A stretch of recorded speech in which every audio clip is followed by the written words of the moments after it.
Hi மக்களே, எல்லாரும் எப்படி இருக்கீங்க? இன்னைக்கு வீடியோவில் என்ன பார்க்க போறோம்னா மைதா வச்சு ஒரு டெசர்ட் பண்ண போகிறோம். இது ஒரு ஸ்வீட் ரெசிபி. இது ஈஸியாக எல்லாருமே செய்யலாம். நீங்கள் உங்கள் வீட்டில் செஞ்சு பாருங்கள்.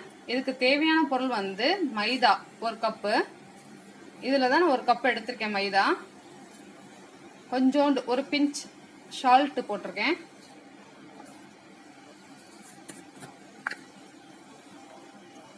கொஞ்சோண்டு நெய், 1 ஸ்பூன் நெய் போட்டிருக்கேன். ஃபர்ஸ்ட் நம்ம மாவை பிசைஞ்சு எடுத்துக்கலாம்.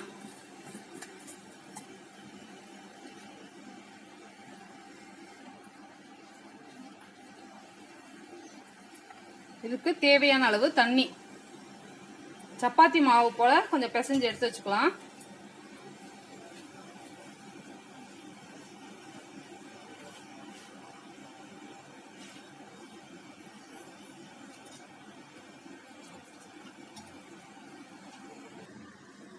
இந்த மாதிரி பிசைஞ்சு எடுத்துக்கலாம். இது ஒரு 10 நிமிஷம் இல்லைன்னா ஒரு 1/4 மணி நேரம் ஊறட்டும். நம்ம அதுபடி கொஞ்சம் வெயிட் பண்ணிக்கலாம். இப்போ நெக்ஸ்ட் என்ன பண்ண போறோம்னா, ஒரு பாத்திரத்தை எடுத்து பால் காய்ச்சிக்கலாம். இதுக்கு ஒரு 1/2 லிட்டர் பால் எடுத்திருக்கேன்.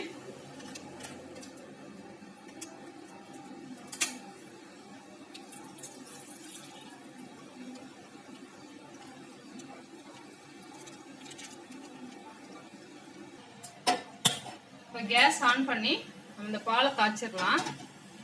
பால் நல்லா கொதிக்கட்டும். ஒரு 10 நிமிஷம் வெயிட் பண்ணலாம். இப்போ பாருங்க, பால் நல்லா கொதி வந்துருச்சு. அடுப்பை நம்ம சிம்ல வச்சிடலாம்.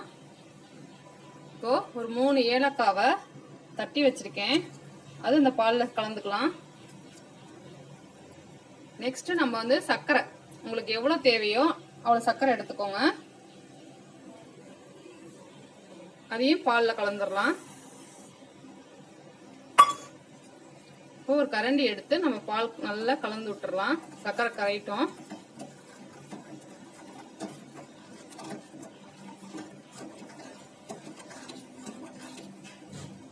சர்க்கரை கரையை செஞ்சு வச்சிருக்க மாவு இருக்குல்ல, அந்த மாவுல ஒரு உருண்டை எடுத்துக்கிறோம். இதை வந்து நம்ம சப்பாத்தி கட்டையில வச்சு கொஞ்சோண்டு நெய் சேர்த்துக்கலாம்.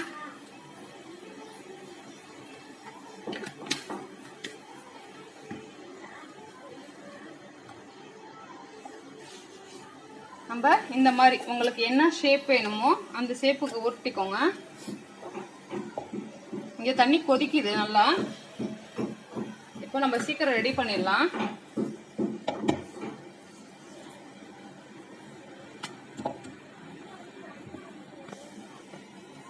நீங்க குட்டி குட்டி பூரி மாதிரியும் பண்ணிக்கலாம். இந்த மாதிரி கத்தியை வச்சு கொஞ்சம் இப்படி நேரா கட் பண்ணி உங்களுக்கு என்ன ஷேப் வேணுமோ அந்த ஷேப்புக்கு நம்ம கட் பண்ணிக்கலாம்.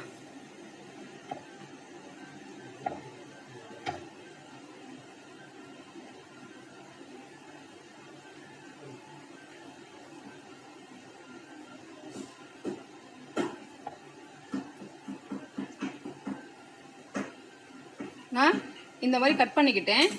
இப்போ தண்ணி நல்லா கொதிக்குது.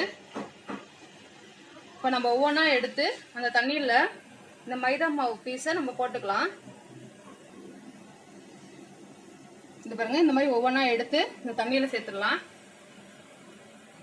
அந்த தண்ணியிலே நல்லா வேகணும்.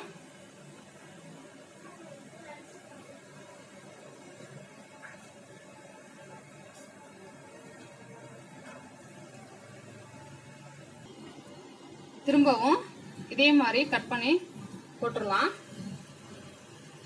நல்லா வேகணும். இது கொஞ்சம் டிஃபரெண்டா இருக்கும், செஞ்சு பாருங்க.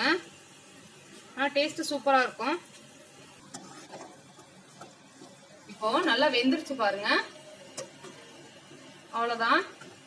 இது அடுப்பை ஸ்லோ பண்ணிடலாம்.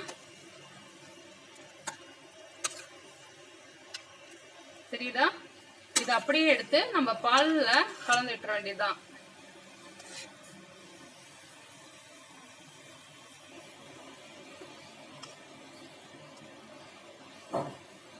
இது டிஃபரெண்டா இருக்கும், செஞ்சு பாருங்க. இது கோதுமை மாவுலையும் செய்யலாம். ஆனா அந்த அளவுக்கு இந்த டேஸ்ட் இதுல வராது.